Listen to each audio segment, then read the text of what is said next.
Not so very live from the ONW studios. This is your late night Northwest show with your host, Blake Gamber.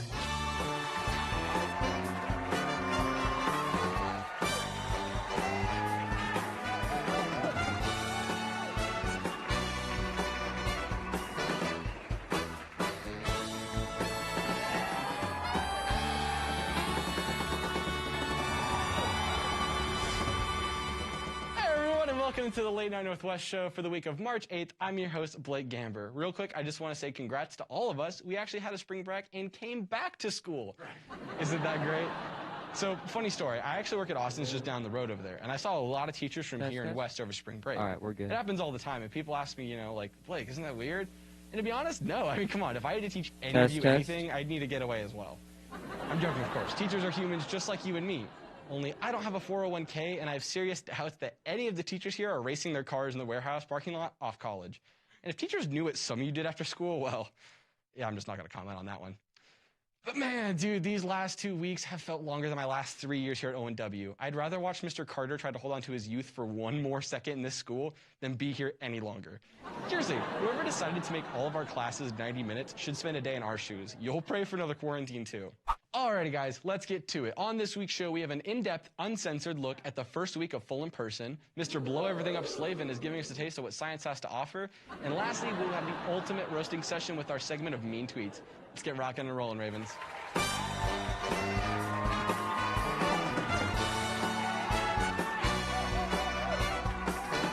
To kick things off, on March 1st, we all took back to the halls as one big school. And we all completely forgot what it means to social distance. You know, that one thing we've been wanting all year finally arrived, and it was met with an overwhelming amount of negativity and overall frustration.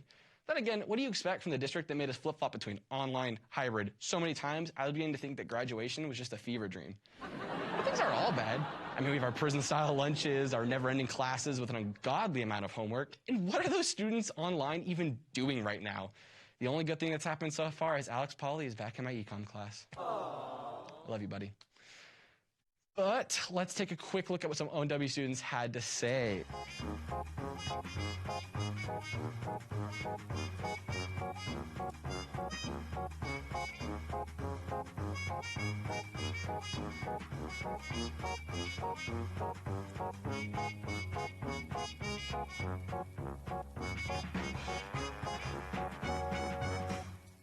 Yikes. Okay, so clearly students aren't too happy about what's going on right now. But can you blame them? I mean, over 445 students are graduating this year. Though I have my doubts about Josh Burton, so 444 students, including I, are going to remember this year all for just a useless piece of paper that says, congrats, you made it. Okay, but at the end of the day, we should all truly be grateful for what we've been given. We're sitting here a year after our lives changed forever. Will we probably get COVID? Chances are likely. But will we remember this time in our lives? I don't think we could ever forget this even if we tried.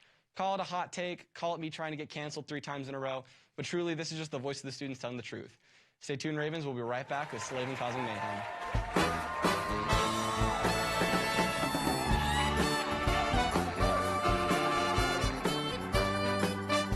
Hello, Ravens, and welcome to a new segment on Late Night Northwest, probably the first and the last one, but I'm alongside mad scientist, Mr. Slavin right here. How you doing today? Fantastic. I would like to, can I clear the air for a second? Go ahead. There have been 8 fire alarms in the building when I've been teaching in this place. I have been responsible for 2 only. Coach Clark has been involved in 1, the art department's numerous times. So I would like to just take this moment with the rapt audience to say, lay off me, it's not my fault.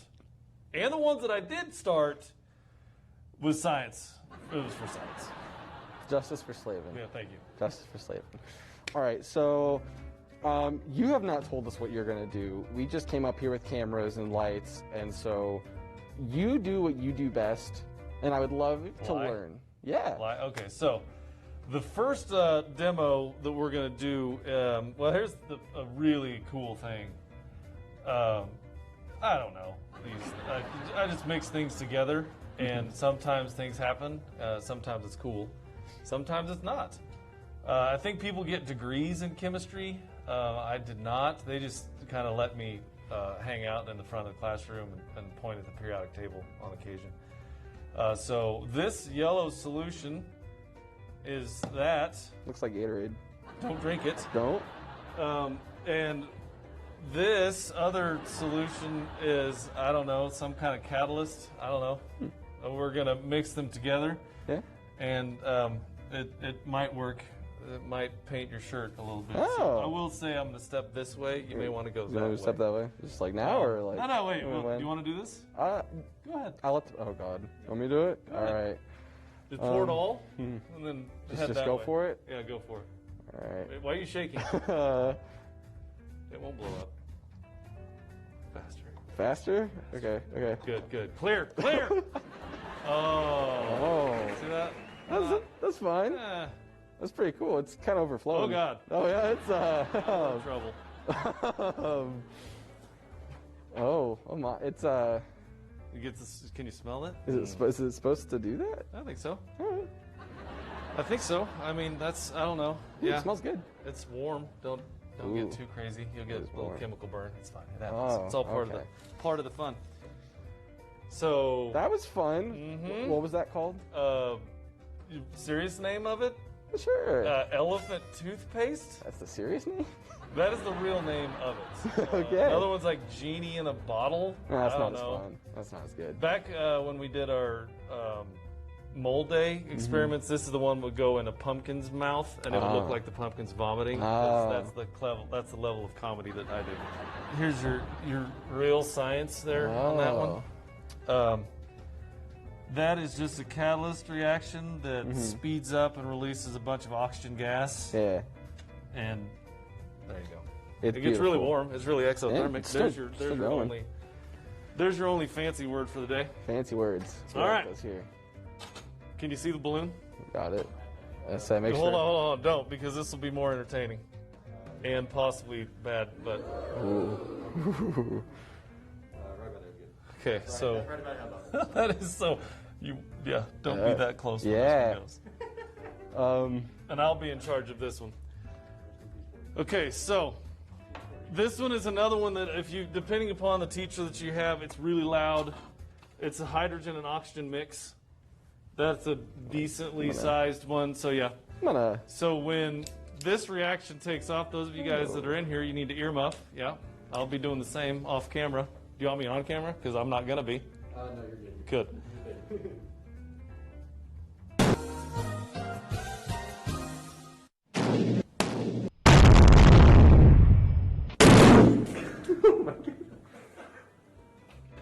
So, did that break any? God, my eardrum's ringing. You know, it's funny. The microphone levels. Did it spike? Oh, it just went way up there. So, All right. so take chemistry, kids. I like. Fun class. I'm gonna retake chemistry now. This is fun. I like this. There you go. It's better than what, environmental science. That's not even a real class. Sorry, Cornell.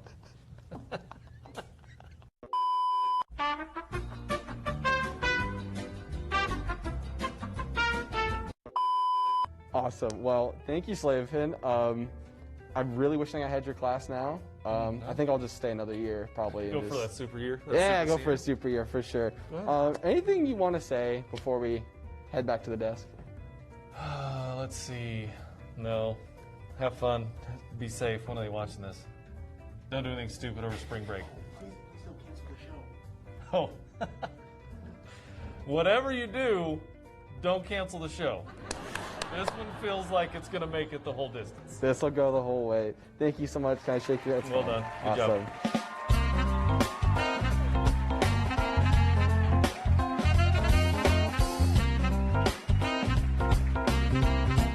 Thank you so much, Mr. Slavin, for a wonderful time in your landfill you call a classroom. Make sure you don't blow up any more ceiling tiles, okay? Well, Ravens, the show is almost over, but we have one very exciting segment that has all of us here at the Raven Daily Studio very nervous to show you, and we hope and pray that none of the admins will cancel us for this. Well, without further ado, I present to you... It must be hard for Ava to get tan when she is living in Jack Clayton's shadow. Great. I can't tell what's more emotionally draining, watching all of my childhood be canceled or having to listen to any so-called joke that comes out of Dylan Growdy's mouth. I apologize. Hey, Annabelle Glasscock, how does it feel to be the unathletic one in the family? Feels great. Kinsey likes to judge other people's relationships but can't stay in one herself. Ethan, oh God. How to react? Josh Burton is literally so smart, it's too bad he isn't smart enough to learn how to talk to girls. Fair enough. Fair.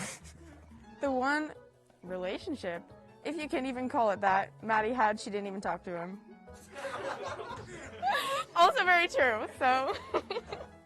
We used to sit in the car in dead silence, and somehow I'd still rather do that than listen to your god-awful anime music. Yeah, I guess, you know, probably sitting in silence is more respectable, but... Kaylee only got back with Ethan for pity. Wow, I mean... Malia would do absolutely... Wait, sorry.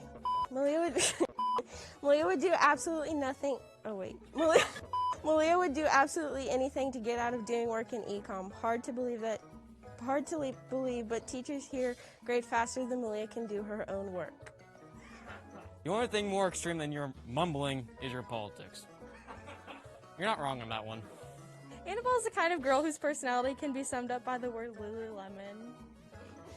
That's more Ava, I think. Did you know Ava has been on the dance team for all 4 years? No. Me either, because she's always in the back. That is true. Imagine your whole life revolving around school, work, and crying. Did you guys talk to Savannah? The only thing that is shorter than Alex Pauley was his relationship with Morgan Cabler.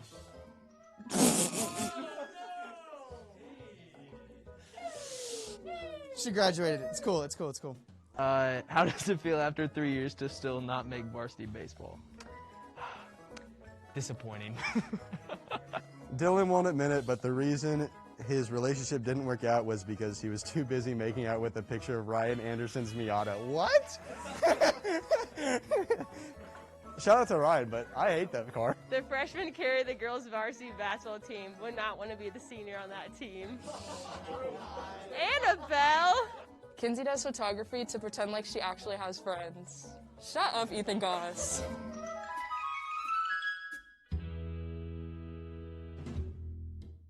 Rumor still has that everyone in the class is still giving each other the silent treatment. But with that, that is our show, Ravens. Thank you all so much for tuning in. I hope you had as much fun as I did on this roller coaster of an episode.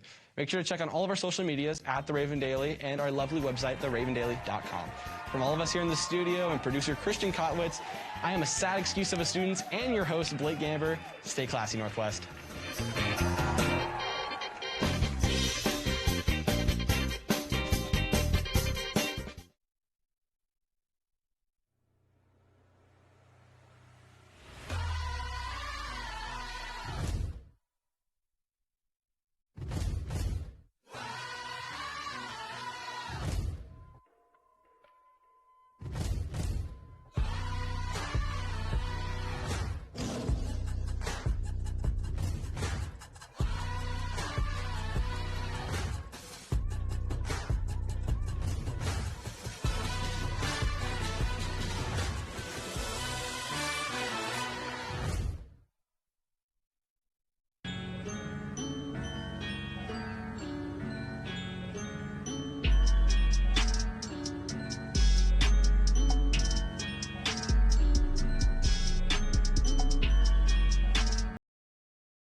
Welcome to Olathe Northwest Spring Media Day. I'm one of your hosts, Holly McCormick, accompanied by coaches and players of the 7 spring sports: boys golf, girls swim and dive, boys tennis, track and field, softball, baseball, and girls soccer.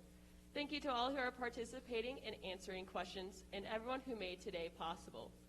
First sport we have with us today is boys golf, and to represent them is golf's head coach, Coach Grove, and 3 senior golfers, Will Brock, Max McGavran, and Grayson Walker. In 2019, the boys golf got 3rd at regionals. The boys' first tournament was on Wednesday, and the team scored a 327. Coach, if you have any opening statements, I will pass it over to you before we open it up to questions. First of all, I'd like to thank Mr. Cooper and the econ conversion classes for covering our sporting seasons. Appreciate your time and look forward to our media day today. We will now open it to questions. Yes.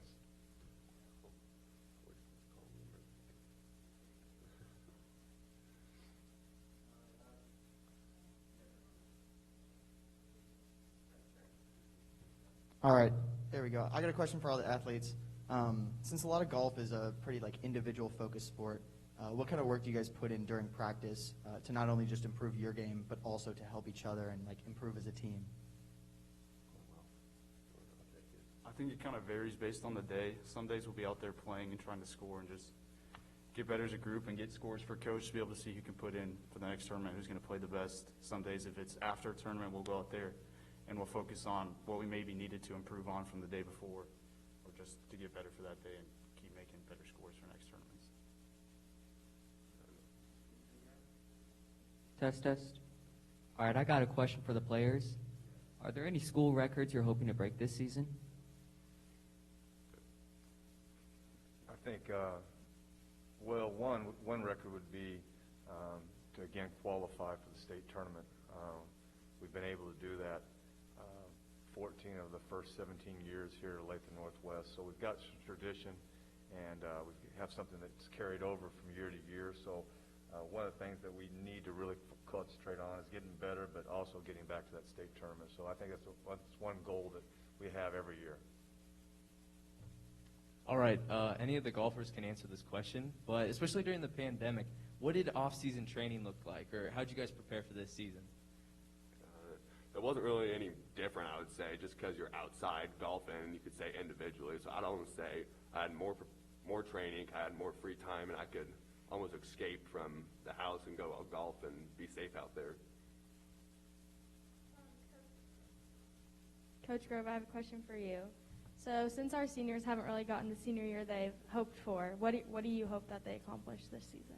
Well, I think first and foremost, I wanted to enjoy their experience, and that's something we talked about in the winter sport as well.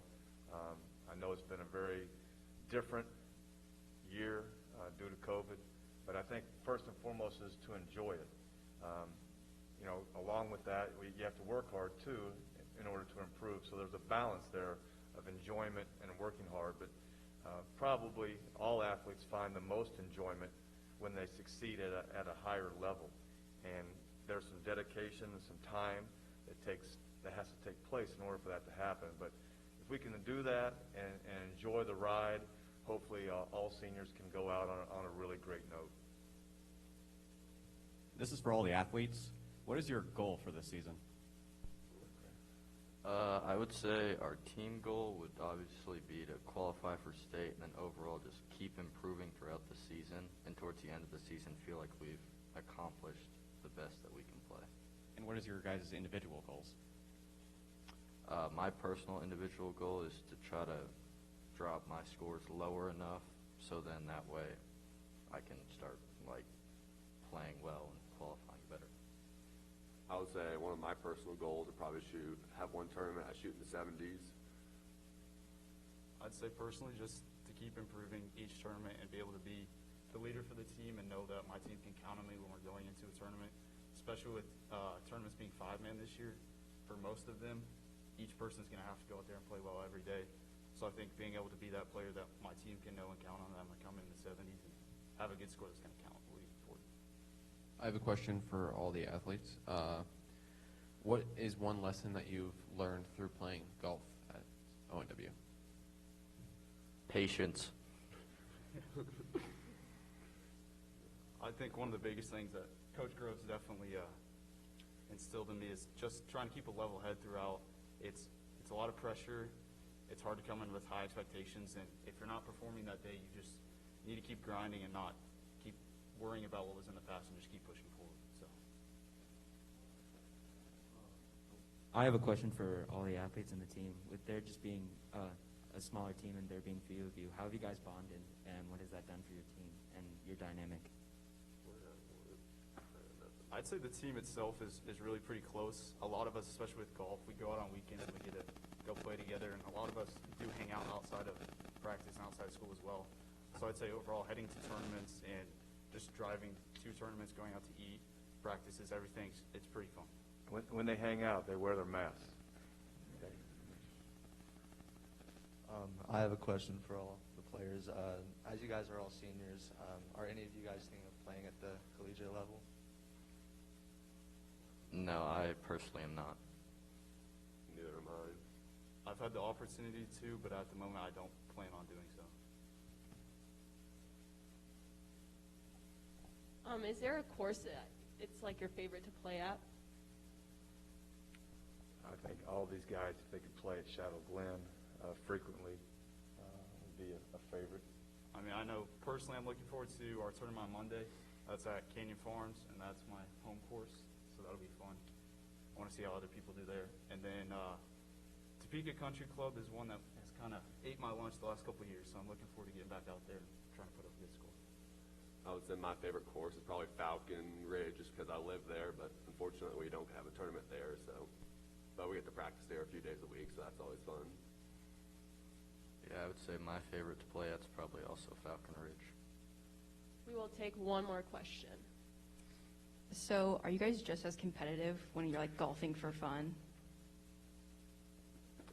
I would definitely say so. A lot of us, we try to play matches against each other, and it's kind of a competitive nature, especially with golf, with it being so individual, that you're going out there each day and you're trying to beat your teammates. And I mean, it's a team game and everybody needs to put up a good score, but at the end of the day, you kind of want to beat your teammates as well. So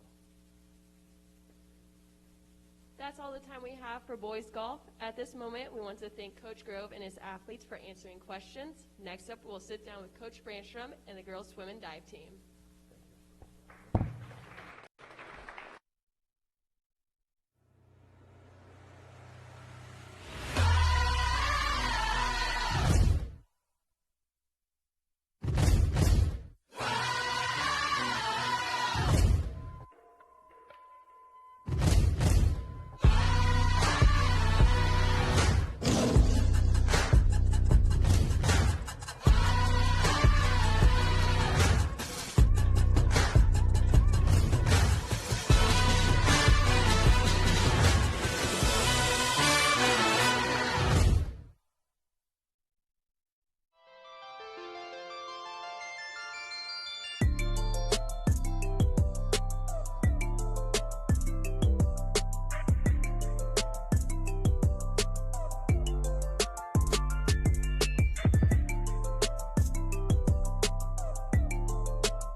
Welcome back to the 2021 Spring Media Day. I'm Ava Clayton. We are now joined by the girls swim and dive team with Coach Brandstrom, Hannah Fuller, and Abby King.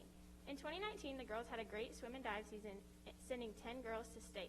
The girls will start off their season tonight at Summit Trail. Coach, if you have any opening statements, I will pass it over to you before we open it up for questions. We're just really excited for our first meet today. The girls have been working really hard. We had good, solid 2 weeks of practice and then spring break, so that kind of chops it up a little bit, but they've been back.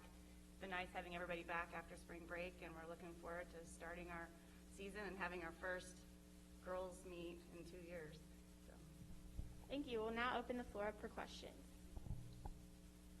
What are your goals for this season? What do you hope to accomplish both individually and as a team? As a team, I think that our main goal is kind of see how we can improve. We have a really young team, not a lot of people returning. So overall, just seeing what time we can drop individually, make it to state for my senior year. I mean, I guess mine's just kind of like drop time and keep a good environment going. So. Hannah, you're a senior, so what are you wanting to leave for a legacy, and are you planning on swimming in college?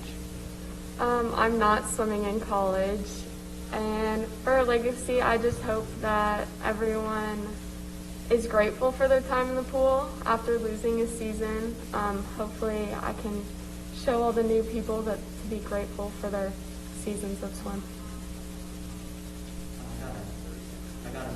Ryland? There we go. I got a question for Coach Brandstrom. With the boys making it to state this year, how can their success translate over to the girls' team? Well, I know Hannah was part of our boys' team with her brother swimming, and she's one of our managers, and so she was part of that and got to, see their season, and I think that just brings excitement into the girls' season, knowing that the boys successfully completed a season. We didn't have any quarantines, and we're able to do all of our meets safely and still have a successful season. I think that just kind of overflows that the girls paying attention are excited because now it's their turn, and they didn't get to do that last year, and they were really excited for what they were going to do last year and with the ones that we had graduate, and so now coming back, like Hannah said, they're just very thankful to be able to start. I know we've got 2 grades of kids that have not ever been in a high school meet, and so I think the nerves there are a little bit just because our freshmen and sophomores have never been in a high school meet before, but I think because a lot of those girls paid attention and were supporting the boys, that they're excited and just ready to continue and have their turn. So. My question is for Abby, and I'm asking, how does team bonding look different due to COVID? So, we used to always do, a ton of people would carpool, so now we have to carpool with masks, which makes it a little, not, you don't want to do it as much. But we've really been able to still, hang out as a team, and we always, we'll joke around during dry land and after practice, so it hasn't been too much of a hindrance on it, so. I have a question for the athletes. So since swim is such an individual sport, how do you guys still, motivate each other and work together as a team to, accomplish your goals? I'd say in practice, we're always motivating each other. I'm always screaming at the other people in my lane to keep going, and our team saying is kind of, you're not tired, and pretending that you're not, exhausted from the set.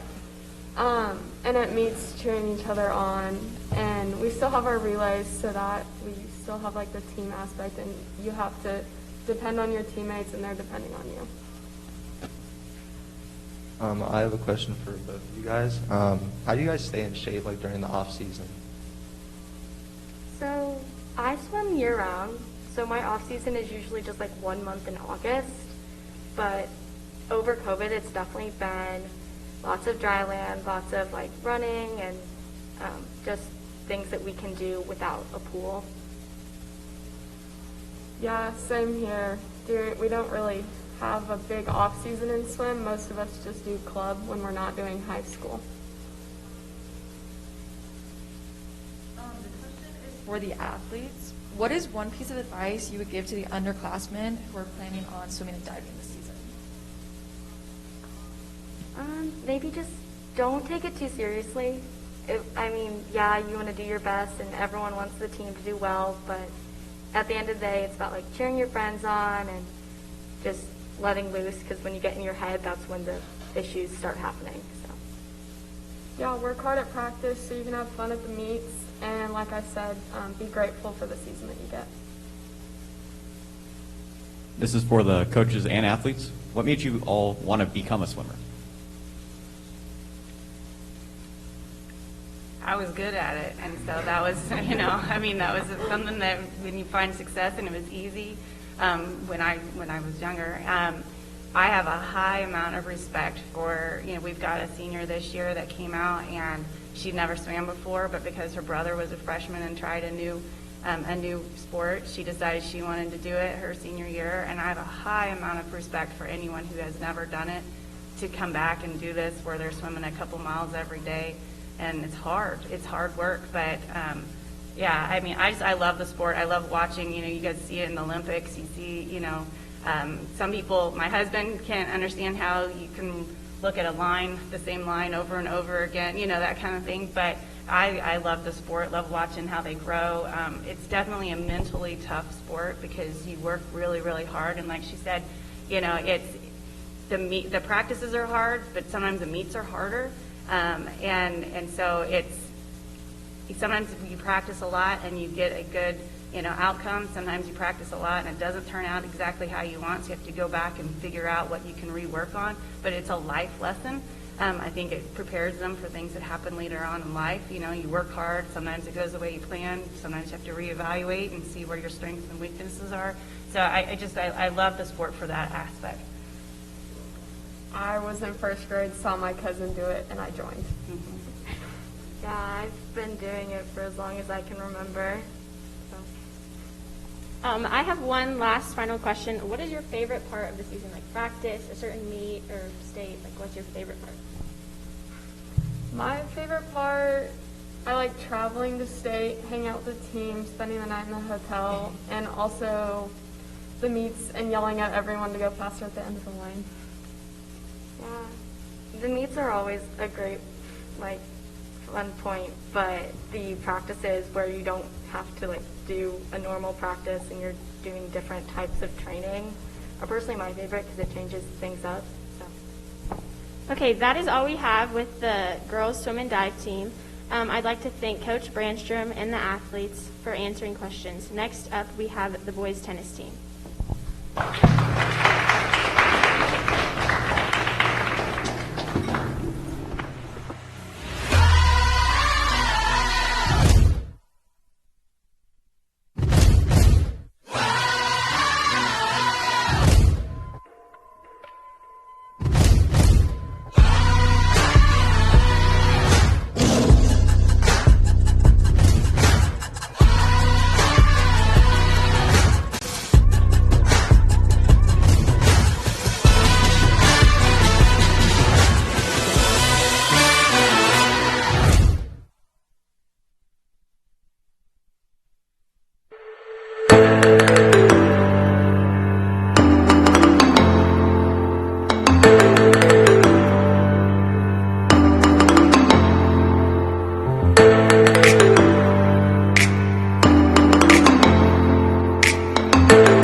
Welcome back to Spring Media Day, and we are now joined with the boys tennis team. Up here representing the boys tennis is their head coach, Coach Smith, and two senior tennis players, Luke Ragland and Gentry Boland. In 2019, the boys tennis finished 5th in the Sunflower League tournament and had doubles team qualify for state. The first tennis tournament is in the Mill Valley Tourney on March 31st. Coach, if you have any opening statements, I'll pass it over to you before we open it up to questions. I'll just say I'm really excited to have a season this year. It was a big bummer when we got shut down. I'm sure all the other spring sports coaches are saying the same thing. But it was just really nice to go through the tryout process, see all the boys play, and then actually in the future, get to play some meets, get to play some meaningful matches. We're excited. We will now open it to questions. I have a question for all the athletes. What would be the biggest success when it comes to playing tennis? I'd say the biggest success for our season would be to, win state is obviously the objective every season. Get as many guys to state as we can and do the best we can at state. We don't always have the team to do that, but when we do, I know we're going to make it there. So. I think if you just set a goal for the season and you complete it, then that can be your biggest success.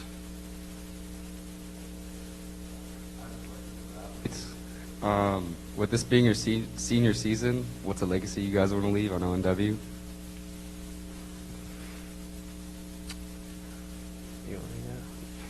Sure.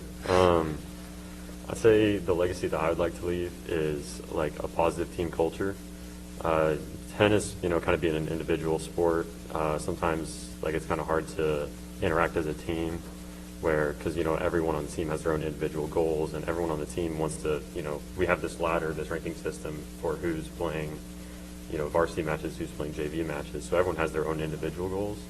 But the legacy that I would like to leave, and I know some of the other seniors too, we would like to, kind of set up a team culture that's positive and supportive, and not just me advancing my goals, but everyone in the team, getting better and improving across the season.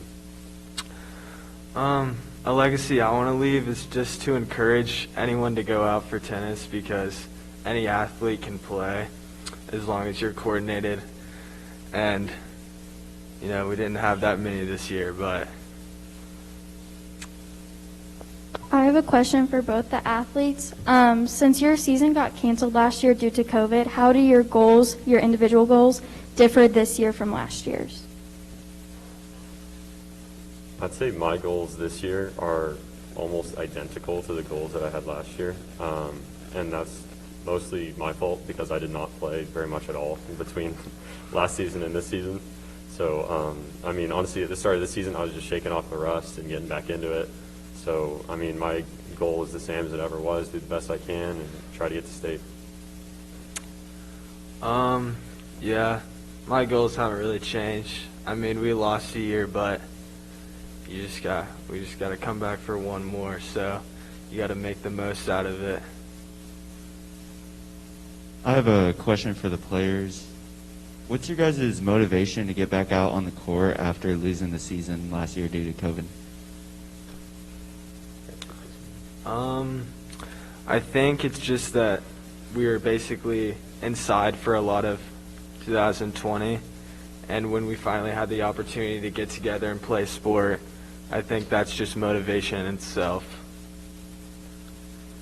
Yeah, I would agree with that. I enjoy playing tennis, and it's good exercise. It's a fun sport to play, and there's fun guys on the team. So, I was looking forward to coming back and playing this year. I have a question for the athletes. How does your strategy change throughout the match? So strategy changes throughout the match, just kind of getting just active feedback from the person you're playing against. Like if they're playing well, they're not playing well.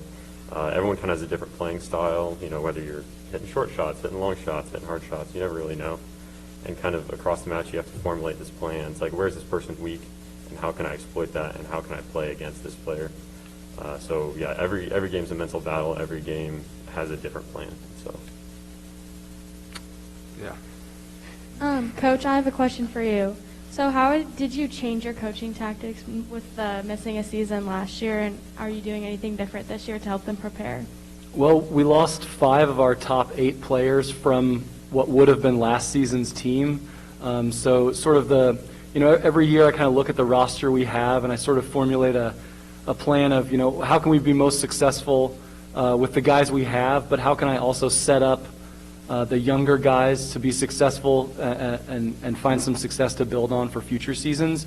So of course, losing 5 of our top 8 and having the younger guys not get a year to develop, I'm sort of trying to accomplish 2 goals at once of getting some of our seniors enough matches that they can grow and develop early in the season, while also setting up the handful of underclassmen we have for success next year. So, the idea, the role that these 2 guys and all the seniors on our team were going to serve last year is dramatically different from the role they're going to serve this year, just based on the structure of the roster.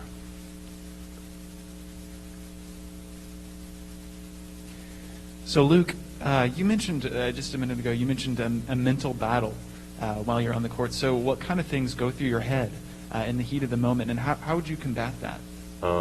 So I'm typically a singles player, so it's kind of just it's a 1v1. You got one guy on one side of the court and one guy on the other, and honestly, things going through your head, you make a mistake, and you, like, just mentally, you can't let that get to you. Like, you can feel, when you're playing, you can feel momentum. Like, if you make a mistake, the other person has momentum. You know, you make a series of mistakes, you kind of start to get down on yourself. So across, like, kind of as the match progresses, you have to, you know, fight that feeling of, like, oh, I messed up, like, I'm not playing well, and get back into it and fight that. Because, yeah, your mental state is more than half the battle in tennis. Because if you're not focused, you're not playing well, and you're going to lose. Like, that's kind of the end of the sentence. And, yeah, you just have to just stay focused, stay positive, do what you know you can do, and play the best you can. Question is for all you guys, how does weather affect practices, and when can you practice when outside isn't an option? So some coaches, when it's rainy outside, they'll run the guys inside, you know. But with tennis, so much of it is just building that hand-eye coordination. So when it's bad weather, we just don't. We've all got busy lives. I think the last year plus now has taught us that we can't just focus on one thing. We can't just focus on one aspect of our lives. So if the weather isn't good for tennis, we're going to go do the rest of our lives. I trust that the guys who are taking tennis most seriously are going to do things that benefit them and that help them to stay in shape, things like that. If they have access to indoor facilities to play, they're going to go do that. But for the rest of us, it's just supposed to be fun, and that's what it's supposed to be about, is fun.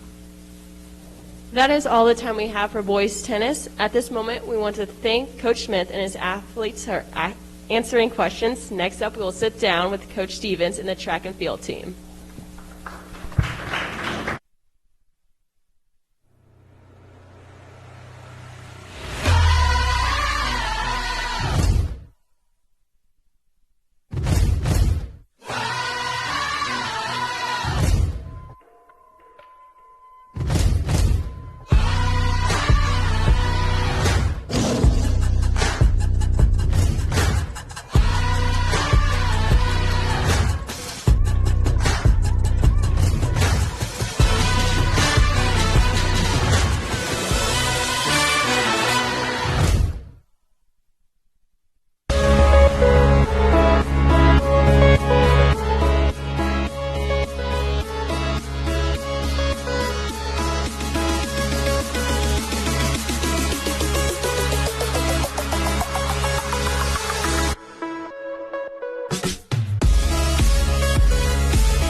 Welcome back to Spring Media Day. We are now joined by the track team with Coach Stevens, Logan Reed, and Lydia McLaughlin. In 2019, the team had a great season, winning state championships in 4 events. The team will kick off their season tomorrow at ODAC. Coach, if you have any opening statements, I will open it up to you before we start with questions. Yeah, first off, I'd just like to say we're super excited to have the opportunity to finally go out and compete. I mean, obviously last year we trained hard for multiple months leading into the season, then a couple weeks, and then things got cut short. And just so happy that this year we're going to be able to compete and do well and go out and kind of show what we can do. Excited for these kids and looking forward to what all their hard work is going to lead to. We will now take questions. All right, I have a question for the players, and Coach, you can give some insight as well. In a sport like track that's got a lot of high impact and intensity on your legs, and with throwing too on your arms, are injuries ever a thought on your mind, and what kind of measures do you take to prevent those? So I'll go ahead and answer first, and I'll let the guys over here answer after that. But we've had some injuries, and most of the time it's just soreness. We start thinking about kids that are on our track team that haven't run competitively for months and months. And then you come out and you train hard, it can lead to some soreness and some stuff like that. So that's always a worry, but we're taking every precaution we can. We're doing extra activities and stretches and things like that to try and prevent these things from happening. So, but I'll let the athletes talk to you a little bit about how they're feeling and what they've done. So, yeah. So, for injuries, normally it's something that we kind of look at. Even if it's like minimal, and you're like, okay, my legs are kind of hurting, it's like a little bit more than usual. You normally want to go get that checked out with coaches and stuff. Go see the trainer. But when it comes to like recovering from injuries and all that, it's all about taking like the recovery runs and those super easy practices easier than how you would normally think of taking them, and then taking like the really extreme hard practices really hard. It's just taking it from like really hard to really like recovery to ensure that you're not like injured or anything. And even though we like try our best to not get injured, sometimes it does happen. And right now, actually, my knee's kind of like overused because I did do indoor season too. So when those things kind of happen like unexpectedly, it's better to just lay off for a little bit and make sure to take care of your body so you're not like working it too much so it gets worse for like more important meets later on. So yeah. I have a question for you. A lot of the track athletes that are out there aren't solely in track and field. They do other sports. How do you play into that with track, and how do you help them for their other sports? So for me, I'm a big track guy, obviously. I love it. I think track can help any athlete in any sport that they're doing, whether it's endurance, it's speed, it's strength. Everything we do is going to benefit athletes that do other things. And so, I constantly am talking to kids about, hey, come out and be a part of our team and help us be successful because it's going to do nothing but better you if you do participate in other sports. We have some kids that only do track, and that's awesome. But we have a lot of kids, probably the majority of our kids are doing multiple sports, and I think being, in multiple sports is one of the best things you can do, especially as a high school student. Kind of enjoy that experience, get the opportunity to go out and compete on a daily basis and on Friday nights, and that's going to do nothing but benefit you in whatever other sports you might be a part of. So. All right, I got one for the athletes, and Coach, you can give your opinions too. So I don't know a single person in my life who actually likes running. So what about it makes you guys actually want to do this, like for school and for sport and stuff like that? Like what keeps you motivated just to, run? I'm not going to lie, running is hard sometimes, and like most of the times you don't really want to do it because of motivation or something like that. But the thing that's really rewarding about it to me, especially, is being on a team, making all the friendships that you do. And a big part of it's also like the success that you get, like that feeling of doing well and like seeing all your hard work pay off. That's probably the biggest thing for me. Yeah, running to win is probably the number one factor that is like motivating me to keep going and stuff. I don't really think anyone can just be motivated by just simply running. There has to be some sort of thing that you like dig deeper for when it comes to practicing and really reaching like those hard workouts. You're like, okay, we got one more set of this. We got to make sure that like we're on top of our game and we got to hit this set harder than the last set. And it's all about thinking about that motivation that will kind of get you there. And just to add real quick to that, like if you're someone that's a competitor, why would you not want to go out and just compete against other people, right? You're making yourself better. You're making your teammates better. I know track's got some individualized events, but it's also a team thing as we have relays. And then they have overall team scores and things like that that you can, compete in and be a part of. And so, again, if you're someone that likes to go out there and not only compete against yourself and break through some mental barriers and things like that, it's also an opportunity to meet some people and to, have some great teammates that are going to help push you to be a better person. Following along that line of thought, Coach, you consistently see people feel like they're about to die. And at tracks, especially like with meets right before then or during a workout, how do you keep them to go that extra mile to right before they feel like they're going to drop? Like, how do you keep them in the game and keep them focused and ready to keep running? So, JP, I can specifically address some of that. Like, I try to approach some of it with humor, joke around like, hey, you're not going to die, you're fine, and we just kind of joke around talking about stuff. But it's also that, hey, you're doing a great job. It's that, that extrinsic motivation that we can provide as coaches to kids to encourage them to keep going and, hopefully motivate them that way and just let them know that we care about them and that we have their best interests at heart and we're trying to make them the best that they can be. Again, because that's a big part of it is that mental aspect of breaking through some of those barriers that kids put up when, man, I'm tired, I want to quit, or this is too hard, and just allowing them to, voice that, but then come back with, hey, you got this, you can do this, keep working hard, and it's going to pay off in the end. So.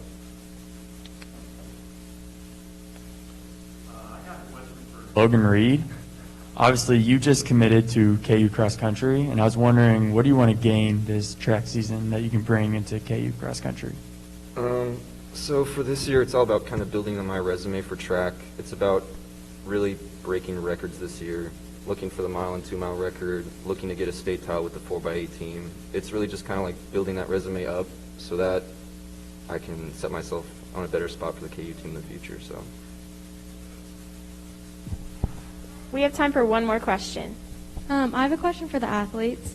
So obviously you guys lost your season last year, so how has that affected your performance for this year? So losing track season last year was, kind of a bummer. We didn't get to compete. We had about like a couple weeks of practice, and we thought it was going to be go time until, we got the heads up about it. It's just been about staying in shape, just getting mileage under you, especially if you're a distance runner. I had goals going in for that season, but now it's like my goals have to get amped up for this year now. It can't be the same goals as last year because, I have to hit these times every year. And so it was just all about mileage and stuff and kind of getting prepped for the season. Yeah, to go along with what Logan said, the goals that I had last year kind of I didn't really see what I could do last year, so now they're going off of freshman year, so it's just a little bit more different than what I was expecting. Okay, that's all we have for the track team. At the moment, we'd like to thank Coach Stevens and his athletes for answering questions. Next up, we will sit down with Coach Lopez and the softball team.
Welcome back to Spring Media Day. We are now joined by the softball team with Coach Lopez and 3 seniors, Maddie O'Farrell, Allie Kakowski, and Maddie Ellsworth. In 2019, the softball team had a great run at state and finished in 5th place. Their home opener is on Tuesday, March 30th against Lawrence Free State. Coach, if you have any opening statements, I will pass it over to you before we open it to questions. Hey, thanks. I'd just like to say that it's great being back on the field again. Last year we were shortened by, I think we got 10 days of practice in, and that was all we got, and so it was pretty disappointing, but this year's going really well. We have a good balance of seniors, juniors, sophomores, and freshmen. I think we have 3 seniors, which are here. We have 3 juniors, 4 sophomores, and 4 freshmen on the varsity this year.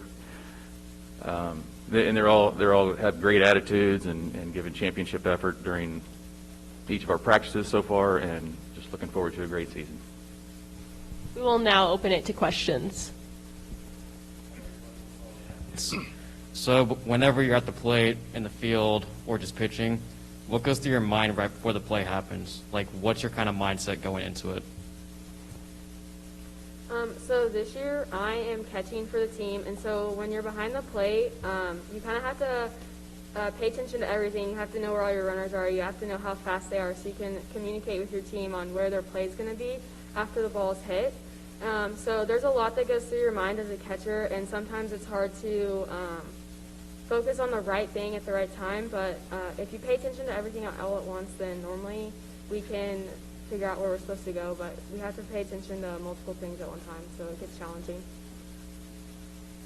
I'd kind of say the same thing about how much stuff is on your mind. I was a DH my freshman and sophomore year, so definitely hitting's a big part of my criteria, I guess, and I'm definitely pretty good at overthinking, so I try to step in the box and just do my one job, depending on who's on base and what the game situation is. You just really have to relax through all of it, because if you put too much pressure on yourself, you're going to mess up. So you have to stay focused, but not overdo it. Question for the players. As seniors, what roles are you guys taking to become team leaders? I've been so excited to be a senior since my freshman year. Everyone always looks up to the seniors, especially I feel like in girls sports, they need that reassurance. Yeah, I don't know. There's not many of us. We so. help lead practice, so a lot of the girls, if they have questions, they'll come to us because we do help run the practices. We get they tell us what drills we're doing, but then we'll go first and we'll pretty much run all the drills. Keep everyone in line. I have a question for all the athletes. So this is your last season at ONW, so what are you wanting to take away from the season, and what are you doing to prepare for your season? I hope that we end on a good note. Getting some wins in would be pretty good. I'm not too worried about that, though. Definitely not overthinking that it's your last season. Every at-bat counts. If your last one's not good, you had the 100 before in the season, so. I just want to make an impact on the younger girls so they continue to play, because our numbers are really low, and they've started to go up, but just keeping them interested and engaged in the game, and then just going out and having fun. Yeah, same thing as Maddie said. You just gotta have fun, because it's part of the game. If you overthink it, it's not fun. Coach, since all three of these seniors up here have committed to play in college, how does that affect how you're going to coach them and lead the rest of the team? Well, them having committed to colleges is an amazing feat. It's something that they've been working toward, not only through high school ball, but through club ball as well, and just their entire lives. And it's been a special moment that they've been able to do that and have that opportunity. It's one of those things that they're having that opportunity to continue their softball careers, and so they're able to help the younger kids that are having those same goals and dreams of one day playing at the next level. They can ask them questions and all that, and so it's how the process went with recruiting and just what are the ups and downs and the ebbs and flows of the whole situation. So that's it's just leadership. It's leadership by age, if nothing else. That they've been through it. They've experienced the phone calls from coaches and the emails from coaches and just the whole process. And so that's just something that helps experience will bring. I have a question for all of the athletes. How important is the drive to compete when you're playing? The most important thing, in my opinion. You can tell when you walk out on the field and the other team is messing around during warm-ups, they're taking pregame, they have 3 errors, or just kind of slacking off. If you're not there to compete, then what's the point? I would agree. I think the competition is probably what I enjoy the most, just because it makes you want to get better seeing other people out there doing what you could be doing if you were putting in more work.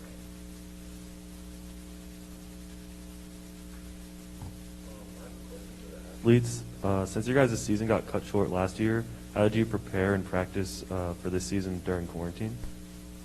So my club team, we did workouts virtually, so like we just had to send our coach what we were doing, and then eventually the club ball opened back up and we were able to do tournaments. So just putting in the work outside on our own was really important, to hit at our house, play catch with somebody at our house, and work hard when we got practices with our club team, because they were very few that we got.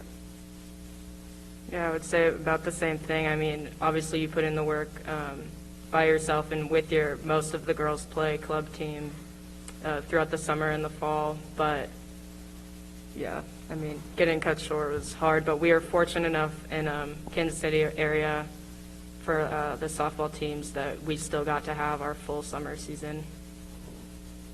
We will take one final question.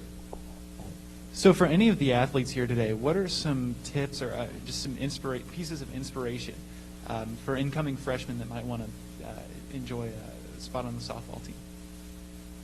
You just have to go out and give it your all, and don't care what other people think, because like I'm a multi-position player, and this year I'm playing a position I haven't played in over a year. So you just kind of have to go out and go play where you're put. Don't question it. Just go out there and try your best, and you'll have fun. Yeah, I would say as a freshman or as an underclassman, I mean, if you walk in and you're like, oh, that girl's a senior, she plays second base, that's my position or whatever, then you work your butt off and you find another spot on the field or try to beat the senior out. It's never set. You just have to practice like you play, because if you practice 100%, you'll most likely get to play more in the position you want to play. That's all the time we have for softball. At this moment, we want to thank Coach Lopez and his athletes for answering questions. Next up, we will sit down with Coach Setter and the baseball team.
Welcome back to the Spring Media Day. We are now joined by the boys baseball team with Coach Setter and senior athletes Bryce Johnson, Brady Robinson, and Ethan Kemp.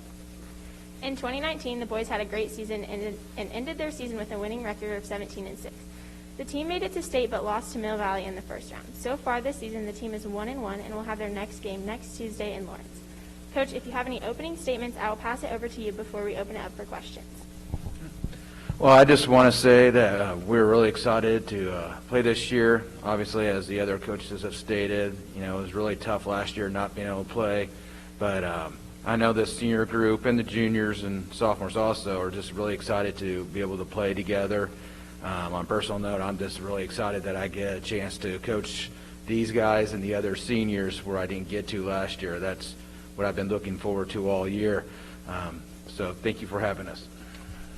We'll now open it up for questions. So I have a question for Bryce Johnson. Oh, great.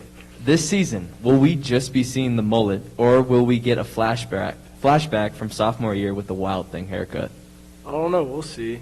I don't know. I have to do something different. Sing like Mohawk. Like bald on the side, Mohawk all the way. We'll see how it goes. Players, what school are you guys most excited to compete against? Olathe West.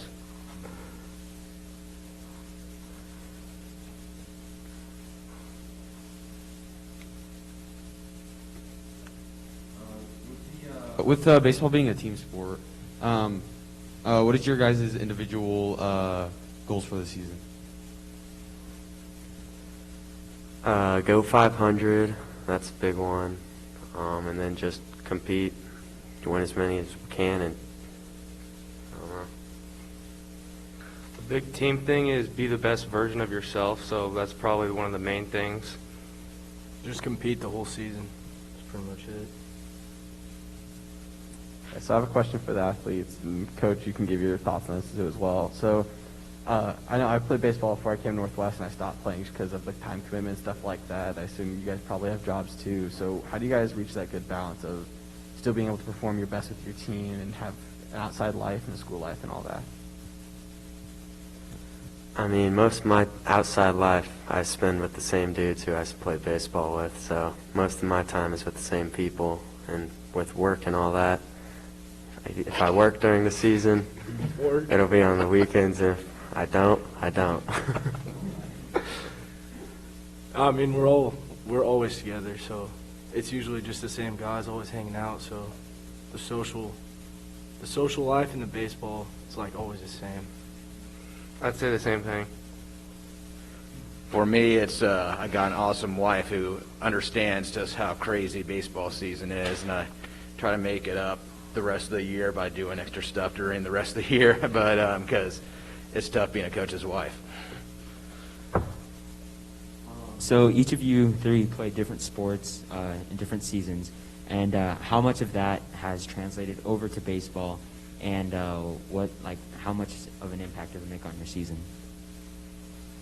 I think it's just the mental toughness, going through a whole season and practicing and playing games. That's pretty much it. Football definitely made them tougher, like physically. There used to be a little wimps before. Yeah, basketball kept us two in shape. BJ's had to catch up his cardio, but we've been ahead from basketball season. I don't have to go that far. I've got kind of a two-part question for the players. They go kind of hand in hand. So first one is, what kind of vibe or what kind of atmosphere do you guys try to keep in the dugout during games? And then along with that, if you had like a team soundtrack, what kind of music or what song are you choosing? We got "Let Me Clear My Throat" by DJ Cool. Coach Setter put us on that freshman year. And then vibes in the dugout. Like try to keep it alive. Keep it as crazy as you can. Everyone's loud. Get in the pitcher's head. You gotta be rowdy. Coach, so you have some seniors on your team, obviously, but what underclassmen are you expecting to step up this year to take on the role of leaders next year? We got a really good junior class. We actually kept more juniors than we ever have before in the program's history. But I mean, Carson Reeves has done a really good job starting off. He's our leadoff and left fielder, and Ethan Sadler's doing a good job at third. We got Luke Pavlovich. We got Camden McKernan, who's fighting through some injuries, but he's going to be a big asset for us for these upcoming years. Steve Mesa, Jr., he's also doing a lot for us. So, I mean, we got a good group of juniors on JV, too. I mean, we got such a good group of seniors that one of the nice things for us, so many times we have athletes who think that they should be playing varsity as sophomores. And then if they're not playing as juniors, they get all let down. We've had guys who played JV as juniors and became all-state first-teamers as seniors. So the one thing that we really preach in our program is, hey, it's okay being on JV because next year you'll get your chance. We've been very lucky with that. This is to everyone on the board. What is your individual goals and your team goal? Well, I mean, the one thing I individual keep stats, like what do you plan on improving the most? Yeah, I know, and that's the thing is I really preach, and the guys really bought into it. You know, our goals is to be the best version of ourselves, and then the outcomes will happen because of that. You know, we don't use the S word any, because that's an outcome. We want to see our goals is to be the best team that we can. And just to look back in our season and go, man, we were the best we could be. We had a good time. We fought. We competed. That's all I ask. And we got a great group of guys, and I know that they're going to do that. Now, for individual, I'm sure they all have some individual things that they want to accomplish. I mean, really just compete and push the underclassmen for next year. That's pretty much it for me. Yeah, just be happy with what I did after the season. Finish the season with no regrets about things I did wrong or things I wish I would have done.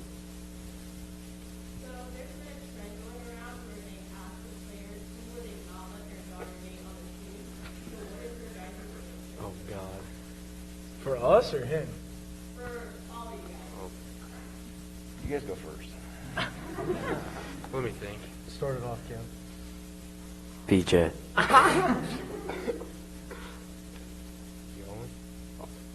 I'll go with Brink for sure.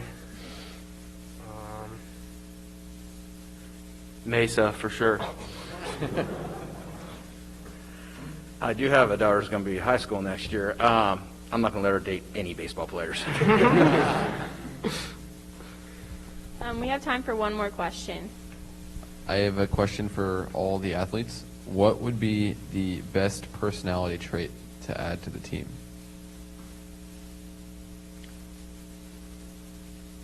I think we got them all covered. Yeah. I don't know. Anyone who's wild, crazy, focused on the goal, doesn't care about anything except for the team. And someone who wants to compete hard. Yeah, we need someone vocal, crazy, just nonstop talk. Yeah, I mean, to finish it up, I think it's someone who's comfortable in their own skin, too. To be a good varsity player, you got to be able to take coaching from the coach, and I really try to push the players to help coach each other, too, and be able to take coaching from each other. That's all we have time for with the baseball team. At the moment, we'd like to thank Coach Setter and his athletes for answering questions. Next up, we have Coach Graham and the girls' soccer team.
Welcome back to Spring Media Day. We are now joined by our last sport, the girls soccer team, with Coach Graham and two senior captains, Mia Barkium and Tori Spurgeon.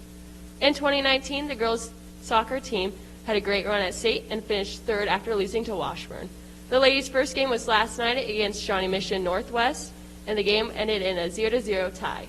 Coach, if you have any opening statements, I will pass it over to you. before we open it to questions. All right, thank you. First of all, I'm going to echo probably what every other spring coach has said in the sense that just really excited for the girls to have the opportunity to get out and compete again. That was one of the most difficult conversations that I had to have as a coach last year to tell them that their season was cut short. And so very fortunate to be able to work with the group of kids that we work with and have the leadership that we've got. So excited to watch them compete this year and see how far we can go. We will now open it to questions. This is to the players. When you start the game, what tempo do you guys prefer? We definitely prefer like a fast-paced game, but we like to keep possession, so don't force anything, find feet, but fast is definitely better. I would say it depends on like what team we're playing. We usually like to try to control the game, so. This question's for the athletes. How do you guys look to improve on your guys' own individual spots on the team? Individually, I'd like to have a shutout season. I'm a goalkeeper, so I don't want any goals scored on me. I think as a team, we can improve like our culture. Definitely, we're a very young team, so that would be good for us.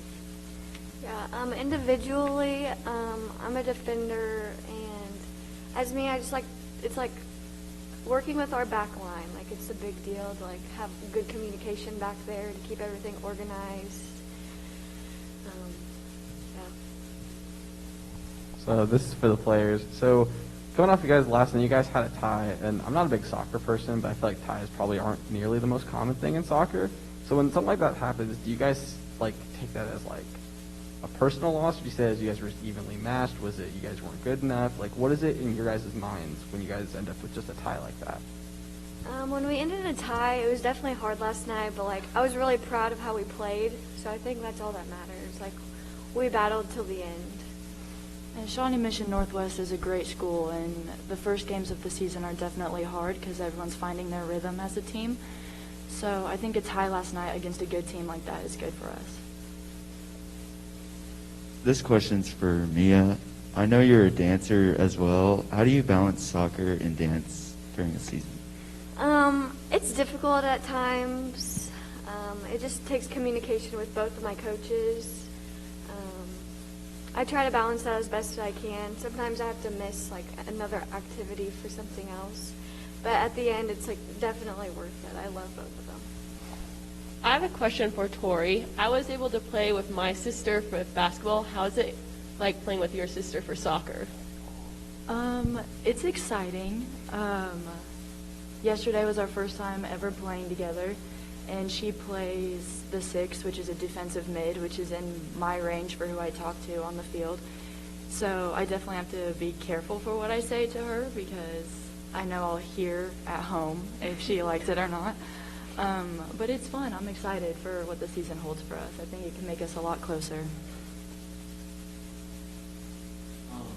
For coach and athletes, being a soccer player myself, I feel like it's taught me a lot of life lessons. What have you guys gotten from it in the past, and what are you looking to carry on if you're looking to play in the future? And coach, what has it taught you to, coach for so long, and what has it brought for you personally as well? I feel like you're saying I'm old, JP.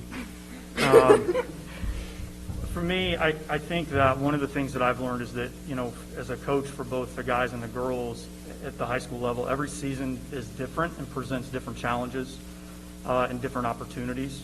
And so having the opportunity to work with a group of kids over the course of a season and try and push and develop that group, and then you kind of look at it and reflect back on what went well, what didn't go well, and what do I need to do better to try and organize myself for the next season. And then it just is going to be a very different season because of the different players that come in. That I think regardless of whether it's soccer or any sport, I think that there are so many different life lessons that can come from it. So. From soccer, it's not only like taught me like individual stuff, but like it's also taught me like how to work with other people, and like teamwork is probably the most important piece that I've learned. Communication is definitely very important too. I feel like in any job you're going to have to talk to people, and soccer, especially the goalie position, I direct people, So I feel like that's going to be really helpful for later on. Graham, what formation are you guys going to play this season, and why did you choose it? So we're lined up right now in a 1-4-3-3. So we'll play with 3 forwards, 3 mids, and 4 backs, and then obviously our goalkeeper. That's from past experience with me. That's the formation that I like to play. But you also have to, as a coach, look at the personnel that you have and whether those players can fit that particular style. And we do have a very young group this year. And a lot of even our sophomores that were on varsity last year, last night was their first varsity experience as well. So we go into the season with the idea that this is the way we're going to play. If we need to make adjustments, then we make adjustments. But it really is dictated by the personnel that you have. So. For coach and athletes, since you had such a long off season, how has that affected your coaching style, and how have you guys been preparing in the off season for this season? I think we're fortunate in the sense that for soccer, even though COVID shut down our high school season, I wasn't too concerned about them being prepared because they got to play. So their club seasons went on as normal. For me, I'm actually glad that I had the opportunity to coach during the fall with the guys, because I can't imagine being told last March that we wouldn't have a season and then not coaching again until now. So having the opportunity to work with the guys in the fall was definitely a help. Yeah, even though high school was canceled, we still had club soccer tryouts like normal, and that was totally normal. Like, we still got to play, and that really prepared me for the season. Club definitely kept me in shape. Even though it's a lot different than high school, I play a completely different formation with my club team than I do for high school. But it still kept me on my toes and helped me prepare for this season.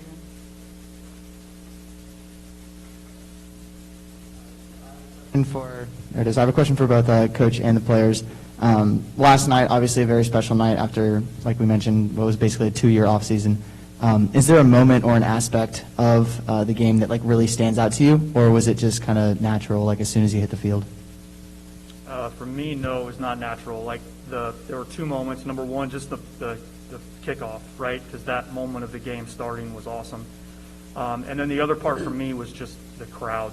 Hearing people in the stands was fantastic, because even in the fall, we didn't have that really opportunity to get the numbers out. So having people in the stands and being able to hear them last night cheer the kids on was excellent. So. I was excited all day for the game. I couldn't wait for it to come. But probably my most favorite part is when we came off the field before we went into overtime, how excited and amped everyone was to go out there and still play.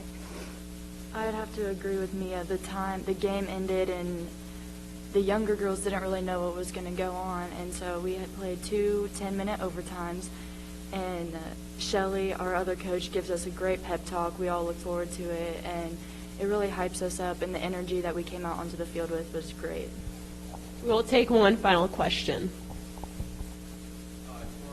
Said that the team was very young this year, and Coach, you can get your input on this too, but what's the bonding experience been like between the freshmen or the underclassmen and the upperclassmen? We definitely need to work on it because we are so young. We don't have very many upperclassmen at all. And so we have team bonding planned, and it's been really fun to get to know the younger girls and how they feel about playing high school and all of their nerves. They're all super excited, and I love it. Playing with them is really great.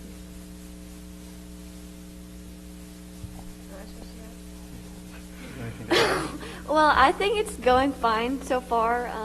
They're definitely not afraid to talk to us. They're very vocal. I think our bonding is going to be good. We just need a little bit more time, and I think it'll be good. Yeah, culture so far has been great. We have, besides these 2, we have a couple of other seniors that have done an outstanding job of kind of bringing our younger kids into the fold, and so far I've been really impressed. That's all the time we have for girls soccer. At this moment, we want to thank Coach Graham and his athletes for answering questions. And that will wrap up our 2021 Spring Media Day. Thank you again to all the coaches and players who sacrificed their time to be here today, and everyone in productions, especially Mr. Cooper. Make sure to check our Twitter at Raven Daily and our website, theRavenDaily.com, for updates of the spring sports seasons. For the rest of the Convergence team, I am Holly McCormick. Have a great rest of your day, Ravens.